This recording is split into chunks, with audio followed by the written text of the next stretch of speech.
Hi, I'm David, and in today's diagnostic module, we're going to be looking at DTCs and the 5 most common ways they get set. We're going to look at open circuits, high resistance, short to voltage, short to ground, and performance faults. Now let's go and have a look at a typical 2-wire sensor circuit. Okay, here we see a typical 2-wire sensor circuit for an engine coolant temperature sensor.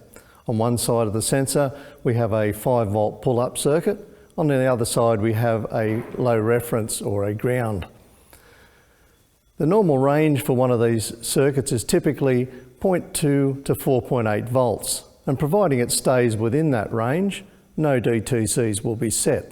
However, if we create an open circuit as seen here, the monitored voltage will be pulled up to 5 volts.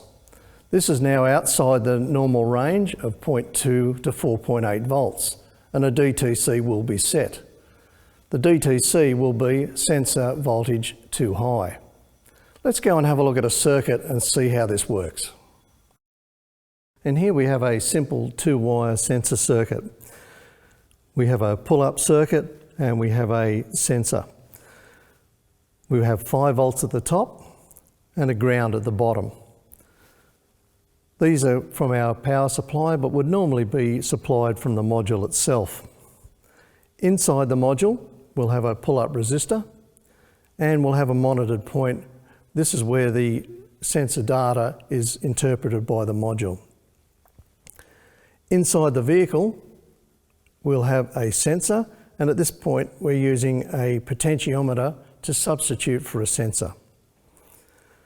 Normal operation would be, as the resistance of the sensor changes, the voltage on our monitored point will also change. This is normal operation. However, if we create an open circuit, things are a little bit different. You can see there straight away that the voltage goes to 5 volts. This is outside the range of 0.2 to 4.8 volts. So the module now knows there's a fault in the circuit and will log a DTC. And the DTC will be sensor voltage too high. And it doesn't matter whether it's in the ground side of the circuit or the signal side of the circuit, the same fault will occur. I'll demonstrate. We've got our circuit back operating as per normal, and we'll now disconnect the signal side. And as you can see, the voltage goes straight to 5 volts, indicating that there's a fault in the circuit. So an open circuit causes the signal voltage to go to 5 volts. Let's have a look on a vehicle and see what happens. We're going to be using the coolant temperature sensor to do our on-vehicle demonstration today. The first one we're going to do is an open circuit. We turn the ignition on and then we check for existing codes in the vehicle. There's got no codes to display, so we'll just go back. So I'll disconnect the coolant temperature sensor. There we are, and that's created an open in the sensor circuit. We'll see what codes we get this time. And there we have P0118, engine coolant temperature too high. And this is caused because our open circuit has allowed the signal voltage to go to 5 volts, therefore setting the DTC. Let's go on to the next diagram. Back at our 2-wire sensor diagram, this time we're going to have a look at a high resistance. If we insert a high resistance in the circuit, what it's going to do is cause the voltage to go high at the monitored point. If it goes above 4.8 volts, that's going to indicate that we're going to have a DTC. That DTC will be sensor voltage too high. And here we have a circuit that represents the last diagram we looked at.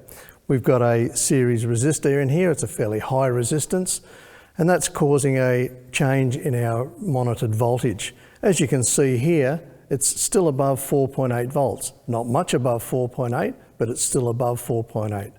And the funny thing about it is that the sensor does not change that voltage. So the sensor is effectively not operational anymore. This will log a DTC. It'll log the same DTC as the open circuit. it will be sensor voltage too high. In the next diagram, we'll have a look at another cause of setting DTCs. This time we're going to have a look at a short to voltage. If the signal wire gets shorted to voltage, which could be in the harness or in the module or even in the sensor itself on some occasions, the signal voltage will go to whatever voltage it is shorted to. And if that voltage happens to be above the threshold voltage, which is 4.8 volt in our case here, we'll set a DTC. The DTC it will set will be sensor circuit voltage too high. In the last diagram we looked at a short to voltage, so we'll demonstrate that by shorting our signal wire to voltage. And as you can see, our voltage has gone above 4.8 volts. It'll actually go to whatever voltage it's been shorted to. It doesn't necessarily have to be 5 volts. So we have 3 different faults that cause the same DTC, sensor voltage too high. In another module, we'll be looking at how to diagnose these different faults and differentiate between them. But for now, let's go back to the diagram and have a look at a different DTC. This time we're going to have a look at a short to ground. If the signal wire gets short to ground, which could be a faulty sensor or the signal wire touching a metal part of the vehicle, the signal voltage will go to 0 volts. That's below our 0.2 of a volt threshold. That means we'll set a DTC. Our DTC will be different this time. It will be a signal sensor voltage too low. Now let's have a look at that short to ground on our circuit. Here we've got a wire that's connected to our ground point, and we'll short that to the signal wire. Straight away you see that the voltage will go to 0 volts. That's below our 0.2 volt minimum. That means we're going to set a DTC. It's going to be a different DTC this time. It's going to be sensor signal circuit voltage too low. Let's have a look at that on the vehicle. This time we're going to have a look at a short to ground on the vehicle, again using the coolant temperature sensor. We should always perform the same task we did last time. Key on, check for codes. This time we've got no codes, so what I'm going to do is disconnect the coolant temperature sensor, and I'm going to use a fuse jumper to short the signal wire to ground. So there's our short to ground. We'll see what codes we have. And there we have a P0117 engine coolant temperature sensor, low voltage. The 0 volts that we have, or the ground that we have here, has taken our signal voltage down to 0 volts. Therefore we set the code P0117. Now let's go back to the diagrams. This time we're going to have a look at the last of our common faults that cause DTCs. Signal performance. In a signal performance fault, the signal voltage stays within our parameters, in our case 0.2 to 4.8 volts. But it does something unusual within those parameters. Now, if we take the coolant temperature sensor here as an example, if the resistance of the temperature sensor changes up and down, what's going to happen is the signal voltage will fluctuate as well. Now, the module has been programmed to understand that with the engine running, the coolant temperature increases slowly. If we had an example where our coolant temperature went from 48 degrees, 49 degrees, 50 degrees, then all of a sudden jumped up to 97 degrees or 98 degrees and then came back down, the module knows that the coolant cannot do that. Right? It cannot increase in temperature rapidly like that, then come back down.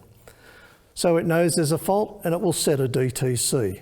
This time the DTC for our coolant temperature sensor will be a P0116 sensor performance fault. So a signal performance fault indicates that the signal voltage is not going outside of the parameters, the minimum and the maximum, but it is doing something silly within that. If we have a look at our circuit here, and let's say that this was a coolant temperature sensor circuit.